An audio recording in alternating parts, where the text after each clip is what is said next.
বুকের উপর পা রেখে ঠান্ডা মাথায় গুলি করে তাকে খুন করা হয়েছে। খুন করে তার লাশটি টেনে হেসড়ে ওপারে নিয়ে যাওয়া হয়েছে। এই বর্ডার এলাকায় এই কেবল 2-3 দিন আগে আমাদেরই এক সন্তান হাসিনুর রহমান, সে একজন অতি সাধারণ শ্রমিক মানুষ, এক ভাই এক বোনের সংসার। বাড়িতে এসেছিল 5 দিন আগে, গিয়েছিল গবাদি পশুর জন্য সীমান্তের কাছাকাছি একটু ঘাস কাটতে। সেখানে বুকের উপর পা রেখে ঠান্ডা মাথায় গুলি করে তাকে খুন করা হয়েছে। খুন করে তার লাশটি টেনে হেসড়ে ওপারে নিয়ে যাওয়া হয়েছে। আমি জিজ্ঞাসা করি, সে কি মানুষ ছিল না? স্যান্ডেলিনা সো, রূপচর্চায় আভিজাত্য। যারা হত্যা করেছে ওরা কি মানুষ নয়? কিভাবে ঠান্ডা মাথায় তাহলে একটি মানুষকে তারা সীমান্ত পেরিয়ে এখানে এসে হত্যা করতে পারে? এটি তো একটি স্বাধীন দেশ। আমাদের বিজিবি যারা আছে তারা কি ওই পারে গিয়ে এগুলা করে? কারণ আমরা তাদের স্বাধীনতায় বিশ্বাস করি এবং তাদেরকে সম্মান দেখাই। সেই সম্মানটুকু বাংলাদেশের জনগণের পাওয়ার অধিকার আছে। আমরা 53 বছর পাইনি, আমাদেরকে দাবিয়ে রাখা হয়েছে। আধিপত্যবাদের কালো ছায়া আমাদের ঘাড়ের উপরে ছিল, আমরা এর ছায়া আর দেখতে চাই না।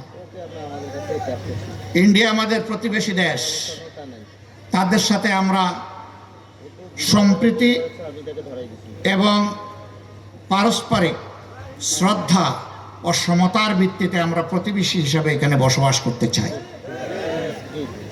আমরা ভালো থাকলে তারা ভালো থাকবেন, আমাদের ভালো কেড়ে নিলে তারাও ভালো থাকবেন কিনা তাদেরকে চিন্তা করতে হবে।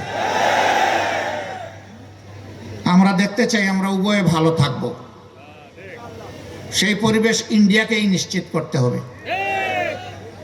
আমাদের ন্যায্য অধিকারগুলো দিতে হবে। তিস্তার কারণে প্রতি বছর উত্তর জনপদের মানুষ বর্ষা মৌসুম আসলেই আতঙ্কে থাকে, কি হবে আজ আমাদের কপালে। তিস্তা পাড়ের অনেক মানুষ ভালো করে একটা ঘর বাড়িও তৈরি করে না, কারণ জানে বন্যার স্রোত তার তিস্তাতে ভাসিয়ে আমাদেরকে নিয়ে যাবে। এই দুঃখ মুছে যাক আমরা চাই। এই জন্যে তিস্তা মহাপরিকল্পনা কোনো ধরনের চক্রাঙ্গানোর তোয়াক্কা না করে, গড়িমাসি না করে অবিলম্বে তা বাস্তবায়ন করতে হবে। ব্রিটিশ আমল থেকে এখানে এয়ারপোর্ট ছিল, এখন মৃত্যুবরণ করে পড়ে আছে। আমরা বলি এই এয়ারপোর্টকে জীবন দিতে হবে। এখানে এরোস্পেস ইউনিভার্সিটির টেম্পোরারি ক্যাম্পাস চলছে। একজন বলেছেন, আমরা শুনতে পাচ্ছি এই এলাকার মানুষকে বঞ্চিত করে এটা অন্যত্র সরিয়ে নেওয়া হবে।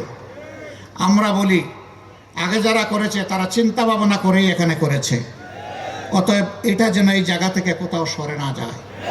আরো 3টা দরকার হলে আপনারা গড়ে তুলুন, কিন্তু এইটা সরানো চলবে না। তার পাশাপাশি এখানে স্থায়ী ক্যাম্পাস গড়ে তুলতে হবে। আর অস্থায়ী ক্যাম্পাসের চলুক, এইটাও জনগণ দেখতে চায় না।